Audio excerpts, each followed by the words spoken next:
Good morning, everybody. It's Thursday. We're just continuing with David's life. We're in 2 Samuel 21 today. And this is a story that's difficult to digest. It's a little bit off-putting how justice is handled, but it points us to why God had to carry out justice on the cross. And so in this story where we enter today, there's a famine. And David realizes eventually that this famine is not random, that God might be behind it. God might be doing something with it. So David asks the Lord, and the answer is pretty unsettling. But it leads us to Jesus. So hang with us here. Good morning. Good morning. I see some people joining. So we'll start with the first couple verses. Now there was a famine in the days of David for 3 years, year after year. And David sought the face of the Lord. So that's interesting because after the first year of famine, that maybe David considered that normal. He didn't seek God. After the second year, he maybe considered that to be normal. But then by the third year, David thinks, okay, something's going on. God might be making a point. No doubt, David knows the scriptures. He knows about the famine and how God used the famine in Joseph's life as well. And so he asks about it. And the Lord said, God tells him the reason. There is a reason behind it. There is blood guilt on Saul and on his house because he put the Gibeonites to death. So the king called the Gibeonites and spoke to them. Now the Gibeonites were not of the people of Israel, but of the remnant of the Amorites. Although the people of Israel had sworn to spare them, Saul had sought to strike them down in his zeal for the people of Israel and Judah. Okay? So David doesn't assume, he doesn't blame bad weather patterns or bad luck. He inquires of the Lord, and God tells him, yep, there's a reason. There's something that Saul did, and it's the reason for this. And so God takes these covenant promises very seriously, even when his people forget them. Okay? And it's kind of like, if you've ever signed something, a contract or something else, and it's really old, and you think, well, because it's never been talked about, hasn't been revisited, it really doesn't apply anymore. Well, the agreement still stands, okay? And time doesn't erase the commitment, and that's the case here as well. So then we get to verse 3. And David said to the Gibeonites, what shall I do for you? And how shall I make atonement that you may bless the heritage of the Lord? So David wants to make it right, okay? And he's probably thinking they want some kind of monetary agreement, and they don't. Okay? The Gibeonites said to him, this is verse 4, it is not a matter of silver or gold between us and Saul or his house, neither is it for us to put any man to death in Israel. And he said, what do you say that I shall do for you?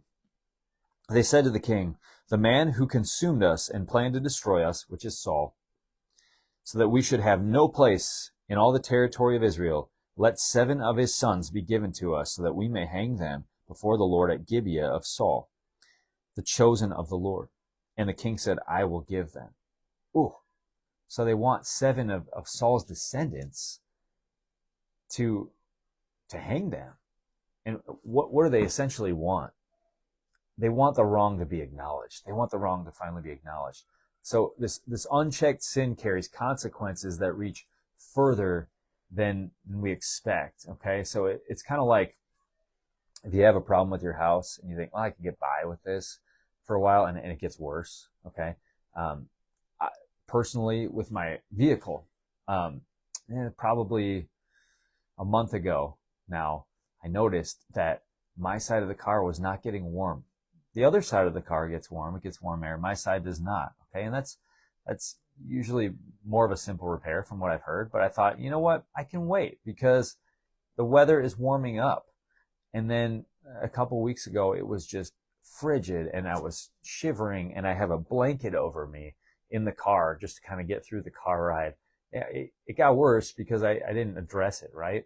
So what does it look like in our lives? Bitterness that's unresolved in the family. Dishonesty that's normalized in the workplace, patterns of anger that are never fill in the blank, right? When we see sin in our lives, we do have to address it. And sometimes it takes somebody calling us out for it to be addressed and acknowledged, as is the case here, right? So what we refuse to address eventually addresses us. Verse 7, but the king the king spared Mephibosheth, the son of Saul's son Jonathan, because of the oath of the Lord that was between them, between David and Jonathan, the son of Saul. So one of the candidates would have been Mephibosheth, who we've talked about now a couple of times. That's Jonathan's son. David has already made a promise to Mephibosheth that he will always eat at his table. So Mephibosheth is not a candidate. Verse 8, the king took 2 sons of Rizpah, the daughter of Aiah, whom she bore to Saul, Armani and Mephibosheth, and 5 sons of Merab, the daughter of Saul, whom she bore to Adriel, the son of Barzillai, the Meholathite. And he gave them into the hands of the Gibeonites, and they hanged them on the mountain before the Lord. And the 7 of them perished together. They were put to death in the first days of harvest, at the beginning of barley harvest. Okay, so first, David spares Mephibosheth, and then we get these 7 handed over to the Gibeonites. What happens after this? Then Rizpah, this is verse 10, the daughter of Aiah, took sackcloth and spread it for herself on the rock from the beginning of harvest until rain fell upon them from the heavens. And she did not allow the birds of the air to come upon them by day, or the beasts of the field by night. When David was told what Rizpah, the daughter of Aiah, the concubine of Saul, had done, David went and took the bones of Saul and the bones of his son Jonathan from the men of Jabesh Gilead, who had stolen them from the public square of Bethshan, where the Philistines had hanged them, on the day the Philistines killed Saul on Gilboa. And he brought up from there the bones of Saul and the bones of his son Jonathan, and they gathered the bones of those who were hanged, and they buried the bones of Saul and his son Jonathan in the land of Benjamin in Zelah, in the tomb of Kish his father.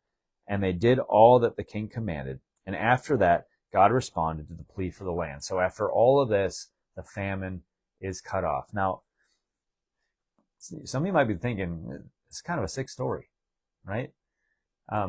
Rizpah, the mother of 2 executed men, spreads sackcloth on a rock and keeps watch over the bodies for months, guarding them from scavengers. And eventually, David responds to her action and buries everyone with honor. Okay, so the Gibeonites wanted the wrong acknowledged, and it is through the hanging of these 7.